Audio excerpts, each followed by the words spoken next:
this right here, you gotta have a headset. You understand? You gotta have a headset because you gotta talk shit. Welcome back to my skateboarding YouTube channel. As you can see, I've made some adjustments. X Games, Mega X Games. X Games Ventura 2023. By the time this goes up, that will have happened probably 2,000 years ago. That's an unacceptable turnaround time, and I apologize. I was going through the events with a fine-tooth comb, making sure I didn't miss anything. Bands will make her dance. Bands will make her dance. Some people ask me, hey, gifted dipshit, why don't you go to the X Games and interview people? To which I'm like, what, am I gonna like do TikTok style, wander around, try and find Tony Hawk and ask gay son or thought daughter? No, thank you. And also, why would I spend $70 to stand in direct sunlight 200 feet away from the street course just to watch Shane O'Neill not land anything, when I can sit at home, best seat in the house, with Gary Rogers screaming into my headset for free? It's much more creatively laid out and visually compelling than what they do with the Street League courses, which are all gray and maybe have one color incorporated, depending on whether it's Rumble or Cup Noodles that's sponsoring the event. They're so depressing. They look like a neoliberal urgent cares. The X Games course was like blue and orange. It had a volcano in the middle with like a Steve Barra Allstate style sign that people were grinding on. And also this like curved sea ledge thing that nobody touched besides Curran Caples. And they also made it look like a school, which I felt like were appropriate, given the fact that 62% of the competitors in the women's division were legally children. Some interesting additions on this like top deck balcony area where they had a hip that Gustavo Ribeiro kept falling on. Ribeiro. So I think we can bring that back. If we learn anything from this, I think that park designers should just double down on this theming aspect. Like, I recently did an escape room. This one was called Curse of the Black Knight. And that just made me think, how cool would it be, instead of just having your typical, like, bank to rail, what if you had, like, a bump to lance with, like, a knight holding it and shit? Like, let's have a medieval X Games theme. I think that would go pretty hard. Let's start with women's elimination.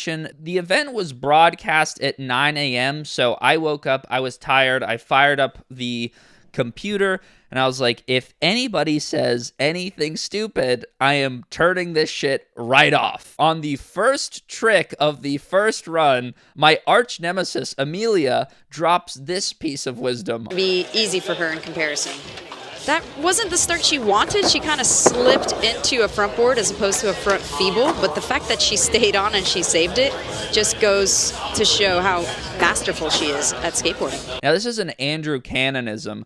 Everything that happens must be spun into some kind of positive. She was trying to do a feeble grind and fucked up and landed in a board slide, but the fact that she did that just goes to show you how good she is. It's like, hey, wouldn't it be more masterful to just do the feeble grind? I don't know. Maybe I'm fucking crazy. But after that, I was like, I can't listen to this like sycophantic American drivel, and went back to bed. So we're going to fast forward to the women's street final because I don't want this video to be 4 hours long. Tony Hawk was there sitting in the commentary booth. Jason Ellis was also in the commentary booth, flossing on everybody. He was looking like a bisexual NFT. Then they interview Leticia Buffoni. Oh my God. The fucking obsession with Leticia Buffoni is vile. She's like the Tiger Woods of skateboarding, because if you're familiar at all with golf, I don't watch it, my dad watches it, and I just walk in, and he complains about this all the time.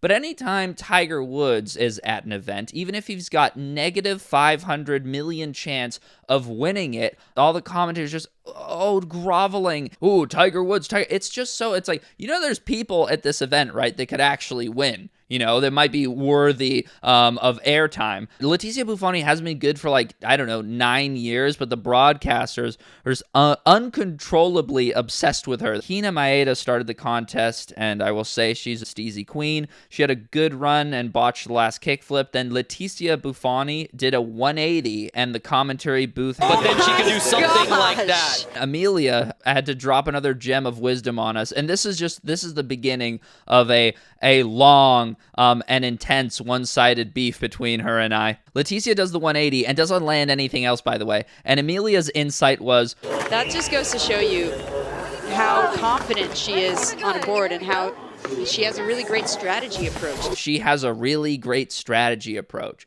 Oh, so landing nothing but a 180 is having a good strategy. After that, it gets even crazier. They have this little like this meter thing that says good, great, awesome. There's no option for rubbish or shit, obviously, because it's the X Games. But Amelia gives Letizia Buffoni a great score, which is the middle. Translated into normal language, I guess that would be like a C+. You know, it was a good run. So if it's a good run and there's a good option on the meter, why not give it a good score? This is exactly why the Middle East wants to punish us. I mean, Jesus Christ. Nothing, by the way, in the entire weekend, for what I saw, ever received a good score. Like, good is too scorning of a review for these people. Good, great, and awesome. I can't even imagine what would have to happen for something to receive a good score. Maybe that BMX guy who like face planted from 40 feet in the air. You know, it was a good run. Who's maybe alive, I don't know. Maybe that would receive a good score on the X Games meter. Anyway, next was Paige Hine, who's a young switch god. She does switch front board down the rail, which was a boss maneuver. That did a nice front feeble as well, and then just misses her last trick. So then Amelia, just not even letting us breathe here, suffocating us with horse shit. She says, On a round rail, there's so many things that could go wrong with that. not a minute passes. It's kind of unusual to have a square rail as opposed to a round rail, so I think that's a bit of a challenge. So after just having explained how sketchy round rails are, then she also goes on to explain how sketchy square rails are. Is there like a third rail that I am not aware of? Has everybody been training on triangular rails in secret? Here we go. This is one of the main competitors. Liz Akama almost did her entire run but fell on a 180. This 180, dude, is kicking people's asses. She got an 82 because her run was good, and that put her in first. And then Amelia said this. 270 lip, that trick was giving her trouble the last time I saw her compete, and to just throw it in the beginning of your run is such a risk, and it just shows you how much of a boss she is. She's just so consistent. So last time you saw her not landing something, and then this time you saw her land it, and that means that she's consistent? That's the opposite of what consistent means. Chloe Cavell, women's skateboarding's newest prospect. She seems like she's capable of actually going to war with Haisa. She has a crook on the bump to bar, heel flips the set for ants, 50-50 kick flips the picnic table, which is an illegal trick, by the way. Nobody should do that. Switch flip the Euro, switch front boards, the down rail, and 50-50 is a square rail. She got an 86.66. Which I thought was fair. I don't think she matched the peak difficulty of what Liz Akama did, but Liz fell, so makes sense. Shiloh Katori went. The crowd was into it. That's how you get the crowd on your side, is you skate that sign thing, because when she fell on a crooked grind, the crowd sounded like a YouTube sound effect. Momiji Nishia, a.k.a. Japanese Antoine Dixon, heel flip from the dropped ramp, 5-0'd the Barra sign, kickflip the Euro, did a salad on the round rail, back blended the bump to rail, and did a Smith on the hubba for ants. Then she celebrated with a rare custom emote and got an 86, which seemed like a bit of an overscore, in my opinion. I understand that the 5-0 on the sign was a drippy move, but I would have put her in second, not first. I think her Antoine Armstees was just like enchanting the judges. Run 2, Hina has a good run. She does a front blunt on the bump to bar, then 50-50 kickflips this gap to ledge into a bank. Kickflips the Euro. Smith grinds a down rail, front feeble the bump to bar, then almost puts together something nice, but then falls on a kickflip down the like 4-stair, whatever it was. And then Leticia pops up. She's wearing all white, by the way, which is just like one of the many habits that very rich people inevitably developed. And then she fell doing a 180. Paige, on her second run, she fell. Momiji fell. Mariah Duran fell twice. Then here's Liz Akama. A proper run by Liz Akama. She does 270 lip fakie, crook, back 5-0 on the picnic table, which... ugly back 5-0. We need to make some adjustments there. This time she does not fall on the 180 up the Euro. Barley's the down rail, and then 180 crooks the hubba. She gets an 87, which rocket launches her ass up into first place. Chloe Cavell, the adjustment that she makes is she attempts to do a 50-50 on this like weird square rail thing in the center of the course that nobody had any interest in skating except for her. Okay, final runs. Hina goes, breaks my heart into a million pieces. She doesn't lock into her 50-50 grind. And then Leticia Buffoni puts my heart back together by missing a feeble. And the reaction from the comment, it was so gross. They all go, oh no! Oh no! Oh no! I, on the other hand, watching this on my computer was like, oh yeah! And then they say Major upset. Major upset. And I was like, on what fucking planet? It's over, ladies and gentlemen. Anyway, Paige falls, going for a switch to Senzo into the bank. Mariah Duran falls for the third time on the same trick, which I think may seem dumb. I'm assuming that she was aware that she had to put together the best run that she was capable of to have any chance at winning this thing. I think that's just how the cards fall sometimes. She did make up for her rubbish street performance by winning the best trick contest with a juicy hard flip. This hard flip.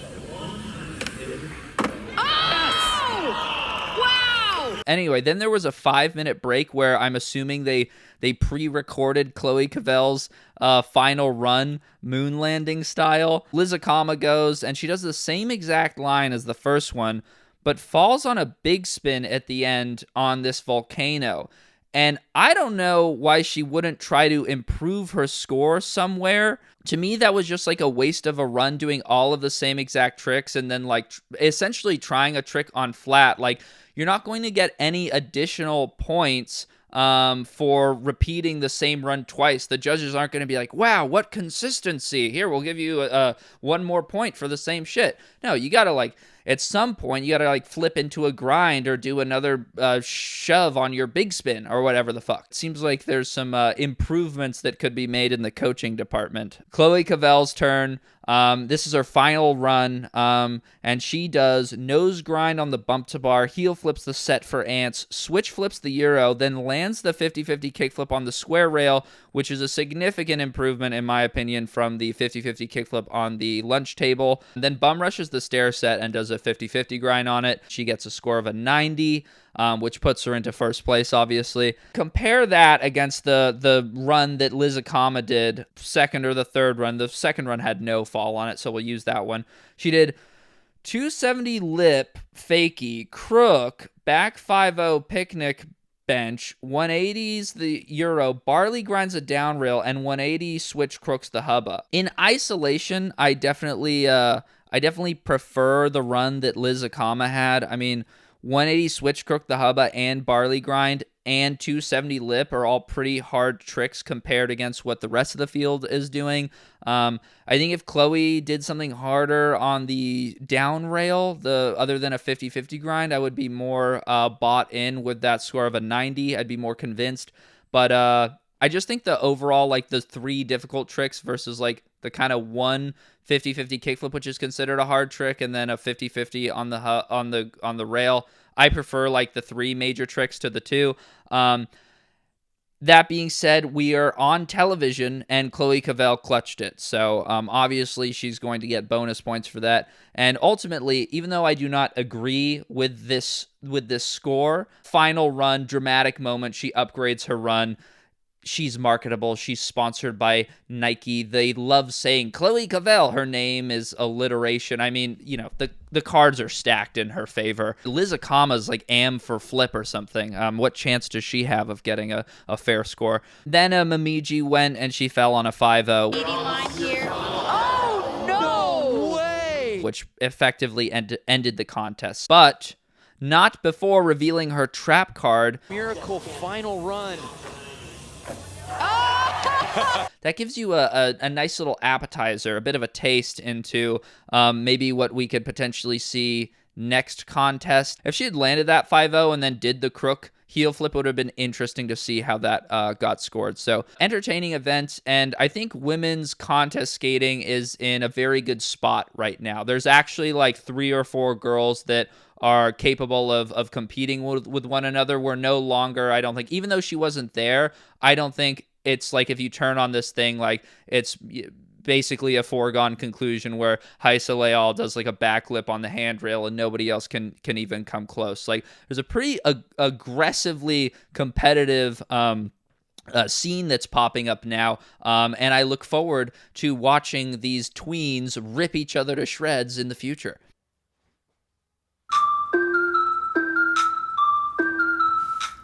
I got hoes calling a young nigga phone. Where's Ali with the motherfucking dough?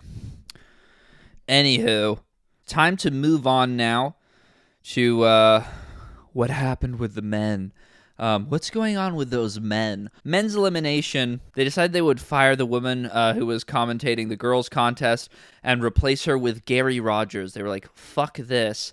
Let's put a real one on the mic. Unfortunately, Jinwoo, the #1 contest skater in the world, was not present due to being on an epic bender. The only evidence of his whereabouts were this post of him in a cast and then a photo of a poolside bar in the middle of the day. He's been famous for 2 weeks and is already an alcoholic 13-year-old, which is a good indication that he will have a prosperous professional skateboarding career. I know all of this because I'm on Jinwoo's close friend story. You guys jealous? Curran Caples started off by cheating and using a ramp to get onto the handrail, so he was kicked out of the contest. Get him out of here. Throw him out! Chris Joslin went. Chris looks 48 years old, but is 27 and has braces, so he's like one of the most confusing human beings to look at. He was sweating balls before the contest even started. He had a bad run and crashed into a wall. Felipe Gustavo started off with some fire, did a switch flip, switch tail on the hubba for ants, then he fell doing a crook. After he was already having a bad time, Gary Rogers roasted the shit out of him for his hat being too tight. On run. He got that hat strap pull. It's choking his forehead for real. He probably put that hat on, got a do-rag line. Bruh. Ishad's one of those guys at contests that doesn't appear to give much of a shit about what happens, really. I think the only reason he was there is because the event was sponsored by Pacifico. Later in the day, he got so drunk sipping Pacifico Tall Boys at the men's skate park contest that he didn't even show up to Best Trick later. These fucking beers are sitting here and they're fucking talking. They're fucking talking. They're running their fucking mouths. Drink me. Drink me. And so I'm fucking drinking every fucking beer I got, boys. But he had a steezy run. He was doing this nollie 360 on the ramp that I found to be a beautiful addition. He had a good run, but unfortunately did not land the kickflip crook on the rail. And I gotta say, Ishad is a valuable asset to these contests. He brings a nice feeling of humanity to the proceedings. And for a brief moment, you can get an insight as to what Nyjah might look like if he loosened his trucks and wasn't traumatized into becoming a poon-slaying cyborg. They cut to the judging booth, and we can see Mike Burnett in there, who, if you don't know, he's the editor of Thrasher, and he tries to do this thing where he like kind of looks off. He pretends that one of the 9 television screens that is in front of him has some like really, really interesting information on it, and the same thing when you somebody walks into a bar and you're sitting there and you know them and they know you, but you like don't want to talk to them, so you just like pretend to be really invested in a napkin. We know it's you, man. You cannot hide. Shame on you. Judging X Games is not very Hellride. Then Ryan DeCenzo. By the way, Ryan DeCenzo is now so old that X Games has given up keeping track. Popped up with this graphic and they had him listed as two different ages. And I will also say, when Ryan DeCenzo launches his skateboarding company, which he will, I expect each and every one of you to purchase one of the decks. I don't care how ugly the graphics are, because they will be ugly. You will support the GOAT. Ryan was the first guy to land everything. He does a kickflip down the ramp gap, does a nollie heel to fakie on the pyramid, switch front ones off the deck into the bank, back disaster on the brick quarter pipe, into tail slide on the bear sign, then tray flips up the Euro into a switch tail on the down rail. This is what the liberals do not want you to know. DeCenzo was fucking flowing on the course. Up until his last trick where he threw down into the kickflip crook, he did not push a single time. So Ryan DeCenzo, first try, puts down a gorgeous no push run. He got an 82.0. Which was okay. Personally, I would have given him an 85, but I want to kiss him on the mouth, so I don't think I can be trusted. Kelvin Hoffler skated and did the same shit that he does at every contest, but I was just staring at his big Brazilian ass. Apparently he did well because he got an 84. Then Vincent Malou went, who is, in my opinion, the only tolerable French person on the planet. He did a bunch of frontside bullshit like he always does. Then did a stall on the slappy curb, which sent Gary Rogers into a millennial-style psychotic episode. Skate, what He is hit the it slappy curb. about? He hit the slappy curb. He hit it. Nobody else has. I'm excited.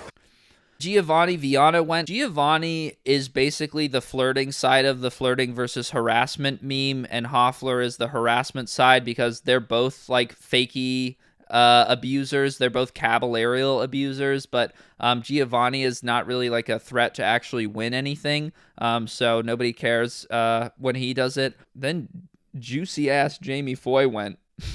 The judges gave him a 69 for unknown reasons. A couple of real street medals. What's all that movement back there? Gustavo Ribeiro. I dread watching this guy skate in contests, man. I know what he's going to do. You know what he's going to do. The crowd knows what he's going to do. Everybody knows what is about to happen. So why is it that when he does a crooked grind to nollie flip out, everybody acts like it's the first fucking time they've ever seen it? Either everyone is collectively lying or the population has the cumulative memory of a goldfish. What really like bothers me about this too is that this shit is not even new. They're acting like this is fucking groundbreaking skateboarding, but P-Rod was doing nollie crooked grind front foot flip out like 11 years ago. Yep. Nollie crooked grind. Nollie front foot flip out. First try. Every time he does it, they scream into the microphone and they show a slow motion replay. It just makes me sick. Then Braden Hoban went, who is the holder of the Worst Tattoos Award, which is a highly regarded title among this collection of elite imbeciles. He did a nice run and even made a kickflip back lip look good, which is like one of the most soulless contest tricks. Bro, he said gravity, I don't know you. And DeBald Jordan. That's so mean. I have to I have to change that. He took a break from pretending to be Jamaican to grace us with his presence. We on a frequency, I know. She wanna vibe with me, I know.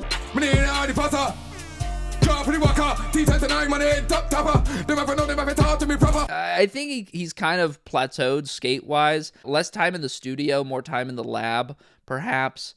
Then Jagger Eaton did a back 360 over the volcano into an instant cock adjustment, but fell on the tray flip. Then Shane O'Neill fell like usual. And my theory is he only really enters these contests so he can stand next to Yuto and act as his emotional support animal. Then Yuto did a run, so he was in first. And then Nyjah, I didn't write anything down for this, so I assume he fell. Run number 2, Curran was eliminated. Jocelyn eliminated. But on his way to the parking lot, he did a big flip. Oh, see? Felipe Gustavo eliminated. But he also did a nice kickflip back nose blunt on the way to the parking lot. DeCenzo, he was already good with his first run, but he said, fuck it. And DeCenzo creamed on the course, doing all the shit he did the first time, and then frontside flipped the set and finished with a kickflip crook, buzzer beater style, and they gave him an 87.3, which put him into second place. King shit. This is where things get interesting, okay? This video is not drama-free. Vincent Milou, after fucking his first run, he put on a hat and took off his button-up. He starts by missing his alley-oop 5-0 thingy, just does a tail slide, then he switchback Smiths the baby hubba, back over crooks the sign, 270 axle stall, switch nose blunts the down rail, kickflip front lips the big square rail, and he received an 81, which put him in 6th place. I was like, an 81 for all of that shit? Which I can only assume is racism against the French, which is funny, but not when the judges do it. You guys are there in a professional capacity. Act like it. Then Giovanni fell, but he was still in. Jamie Foy, eliminated. Deshaun Jordan, eliminated.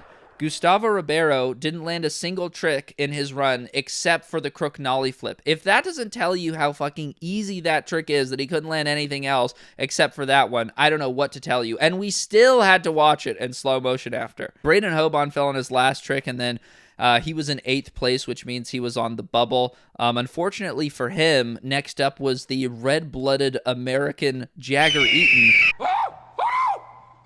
He still had a run, so that means you're fucked. Jagger was powered up from sitting like the gay dog meme. He does kickflip in, back 3 over the volcano, backside nose blunt stalls on the brick pipe, backtails the Barra sign, trays the Euro, switchback Smiths the down rail, backside 180 nose grinds the square rail, backside flips the Euro, switchback nose grinds the mini hubba. That's 9 tricks. That's a lot. Most people are doing like 6 or 7. That's how Jagger gets you. He just does a million. Nothing in that was super duper hard, but he got an 85 for that, which put him into 4th. Okay, here we go. Shane O'Neill, nollie backside heel into the ramp, switch big spin on the pyramid, body varial on flat, switch ollie, big spin front board to fakie on the bump to rail, switch back lip the down rail, switch nose grind, and then he skated flat while the timer expired. Brace yourself, because this is fucking stupid. He got an 82.0 for that.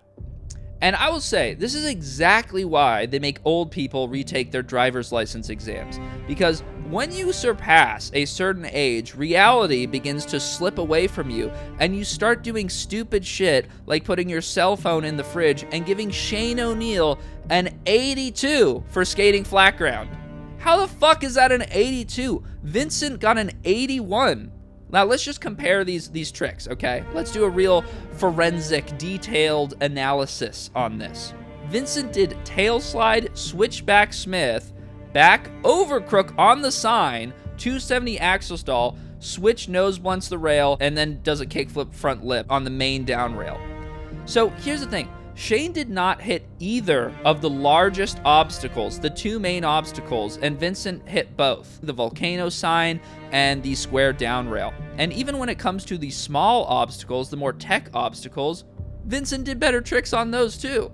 Shane does switchback lip on the down rail. Vincent does switch nose blunt, which is harder. Shane does switch nose grind on the baby hubba. Vincent does switchback Smith, which is harder. And I understand, listen, Shane O'Neill, the nollie 180 heel flip into the bank is nice, but that's a little cherry on, that's like a little sprinkle. That's not the meat and the potatoes of the run. Like, that does not even come close to comparing to back over crook on the sign and kickflip front lip on the handrail. And there was some talk of like, oh, well, maybe Vincent Milou's hand touched the ground as he rolled away from the kickflip front lip. I don't give a shit if his balls flew out of the bottom of his jeans and touched the floor.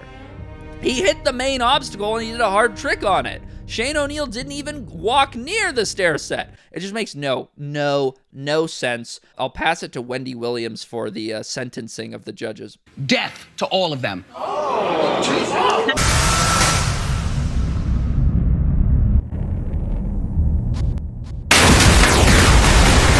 I think they intentionally fucked Vincent because they gave Shane a half point over Vincent's already underscored run, and I don't think you can make this fucking atrocious of a decision on accident. I think it had to be on purpose. I think they screwed Vincent intentionally, and this was stupid and unfair. And it still would have been a bad decision, but it was a worse decision because that put Vincent Malou in 8th place and Nyjah was in 9th, and he still had a run to go, which, just like Braden Hoban and Jagger, means that Vincent was completely fucked. Obviously, Nyjah landed everything and then got an 85, which was a bit of an overscore in my opinion, but, you know, just more evidence to show you that they do not like Vincent Malou. And I even preferred Vincent's run to what Giovanni got. Giovanni got an 83, and I think Vincent's run was better. So, anyway, qualifying was entertaining, but I just think it was like a shame how everything ended because, you know, things should not have gone down that way. And there should be some kind of internal investigation launched into that. I think the judges should be made to explain themselves, to apologize, and then they should be publicly humiliated in a violent and graphic way.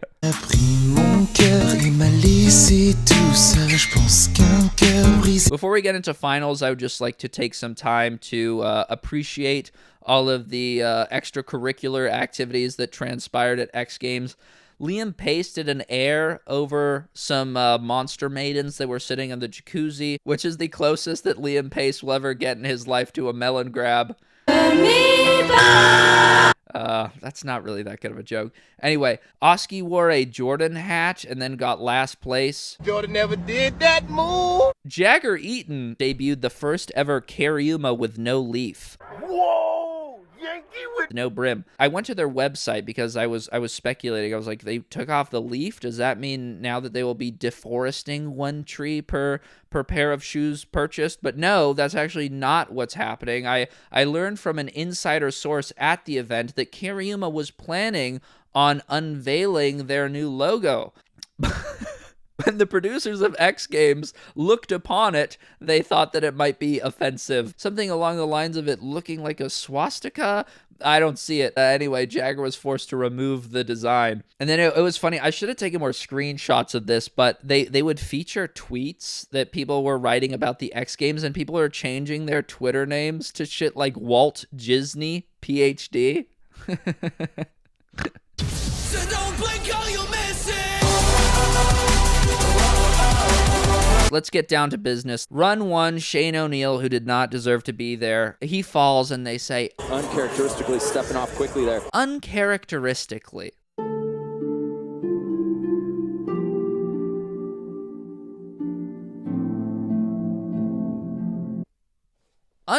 Even on in the first broadcast, the commentators say, oh, Shane, when he's on, he's on. And when you say when somebody's on, they're on, that means that oftentimes they're off. That's like Shane O'Neill's legacy as a contest skater, as he is famously inconsistent. I like Shane O'Neill. It's not his fault that they hire parrots to commentate the event and they hired old people to judge, so I'm not blaming him. Shane, on his second run, he almost puts together a solid run, but falls on the switch flip down the set. And he almost had me for a second, but I'm a veteran of watching Shane O'Neill, and let me just share some wisdom that I have about being a fan of this guy. A good rule for watching Shane O'Neill is also a good rule for your general life, which is that expectations will only hurt you. Shane O'Neill will string you along, he'll make you believe in him, and at the last second, he will take it away from you. This guy's like an abusive girlfriend. No matter how many promises he makes, he promises to change, he promises to do better, he will not. You need to walk away. Anyway, run 3, he doesn't land anything. So long, Gay Bowser. So long, Gay Bowser. Giovanni's first run, he did a bunch of spins and then got dizzy and fell. On run 2, Giovanni went for a cab to switch nose grind, which would have been cool. Oh, yeah. Run 3, he did more fakie spins, and then on his last fakie spin, he fell. Oh, my goodness. So long, Gay Bowser. Which was very sad. Okay, Kelvin Hoffler. Now let's get into some meteor runs, pun intended. little bit of a mellow ending to the run, but dude, he can barely walk with that thing attached to him.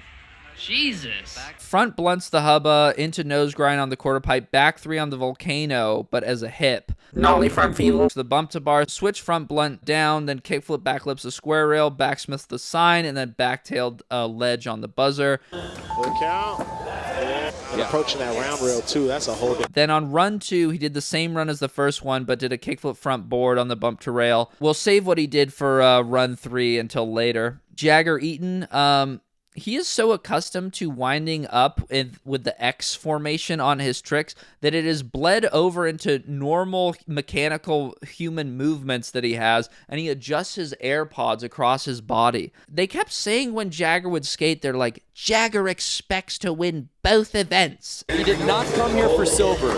He expects to win gold in this contest. And I'm like, why? Why does he expect to win both events? If everybody skates well, he's like the 4th best guy. The 5th best guy, if Jinwoo shows up, why would he expect to win? He might be the number 1 in the committee of helmet-wearing adults, but in the street contest, the only thing he should be expecting is a Japanese foot in his ass. Run 1, he got spooked on a backtail and then launched his tray flip into the ground. Run 2 goes for a backside flip switch nose grind, which is a trick that he's landed many times at other contests, but at no point on this rail did he ever look like he was going to land it to me. Run 3, he does a speed check in front of the Monster Girls, bails the backside flip nose grind again. Bad performance. I don't know why he was expecting to win gold or whatever, but he did have a very inspiring performance at the park event. He started off his run in epic style. He did a backside 180 over this bank to bank, and then like a full on switch front 180 air with no grab. Gold here today, just like he wants to win gold in street tomorrow where he qualified for the finals. Backside 180. Switch ollie, did you see that? Yes, I did. Starting your run like this was the skateboarding equivalent to how Derek Lewis started his fight in the Octagon last weekend. But Dwalish-Willie. Derek Lewis opens with a again! The Black Beast! Derek Lewis! Unfortunately, Jagger did not celebrate by taking his pants off, but there's always next contest. Nyjah Huston, run 1, botched his backsmith on the sign. Run 2, has the sketchiest run I've ever seen from him. I've been watching this guy for ages, and the 2 main tricks that he did, he barely eked them out. I've never seen Nyjah so sketchy.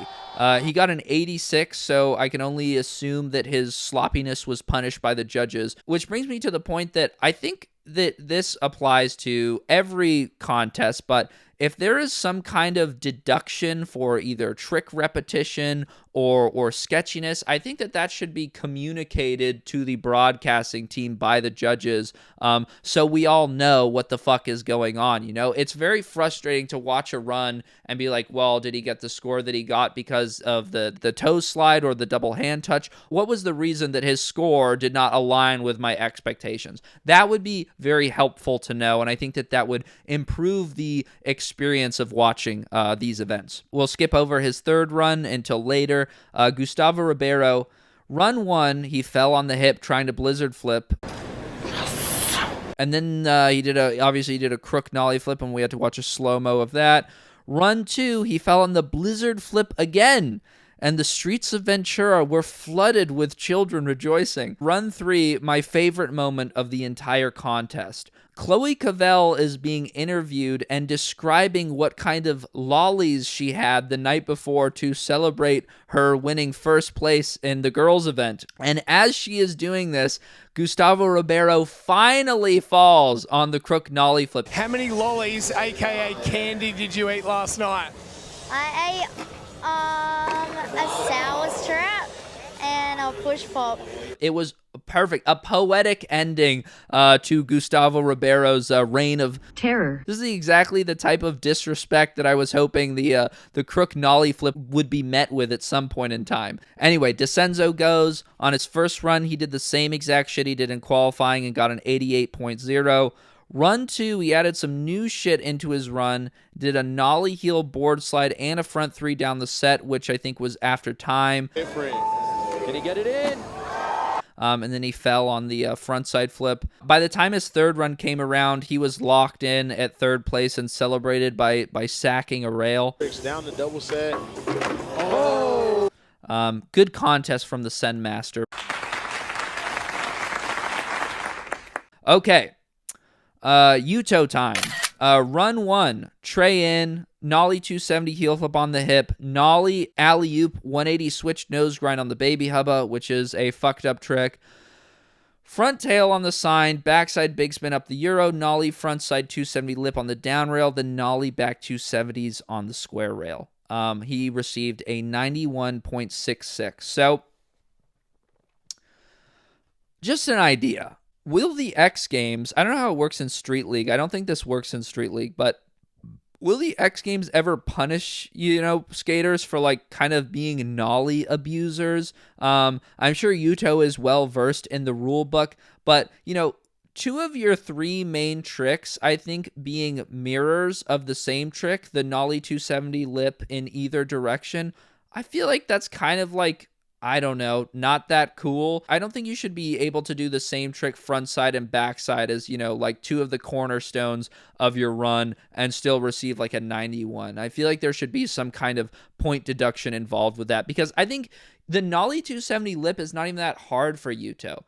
He's like, he can do other shit. Like he can do like nollie 270 nose slide. And he's also got tons of other tricks at his disposal, like tray flip lipped, fakie. I think the contests are better when Yuto is forced to come out of his shell a little bit. And he just has like too easy of a time, I think, putting up a 91 if he's allowed to do 2 nollie 270 lip slides. We were going to cut to a commercial break, but then it was announced that the commercial slot had been bought up by Monster Energy Drink. They said, "We're not going anywhere. We're coming to you commercial free, thanks to Monster Energy." Oh, word. Which is an oxymoron. But Gary brought up the good point. He said, Number 2 of men's skateboard street. Why? Monster makes energy drinks, and energy drinks are a stimulant, and stimulants make you have to pee. So them skipping over the commercial break is some complicated, diabolical form of torture. Anyway, run 2, Yuto started off the run the same as his first one. He swapped out the front tail on the sign for a sugar cane. Probably the most beautiful trick of the entire contest. Then finished with the same 2 nollie lip variations he did the first time. He only changed 1 trick. It was a significant upgrade. Also upgraded his score to a 95.66. And then Monster ran out of money, so we actually ended up taking a commercial break after all. And after that, this Corbin guy on the sidelines who was just conducting horrible interviews all weekend, he says, "Did you happen to see his April Skateboards team buddy just praising him?" Excuse me? You're calling the guy who owns April Skateboards Yuto's team buddy? Do you have no idea about how any of this shit works? I know I called Shane O'Neill his emotional support animal, but that was a joke. I actually know who Shane O'Neill is. I don't know if this guy knows who Shane O'Neill is. Okay, so Kelvin Hoffler, run 3. After Yuto had put down a 95 on his second run, I think Kelvin was well aware that he would have to have like a fucking miracle to have any chance of winning. So he changed up a lot of shit. He started off with a kickflip back lip instead of front blunt on the hubba, backsmiths on the sign, trays the Euro, cab tails the baby hubba, then through the will of God, kickflip back crook on the sign, and then nollie front boards the down rail, then did a kickflip back tail on the square rail, which I think was after time, and it was not particularly close. The bleeper had fully bleeped before his board even popped. You're supposed to pop your board before the beeper even beeps at all. If the beeper fully beeps before you pop, then so he received a 90.66, which put him in second. And again, I'm like, did they count it? Did they not count it? Even on commentary, they were like clearly very confused. I'm assuming that maybe the judges did count that. Yeah, and it's by definition a buzzer beater.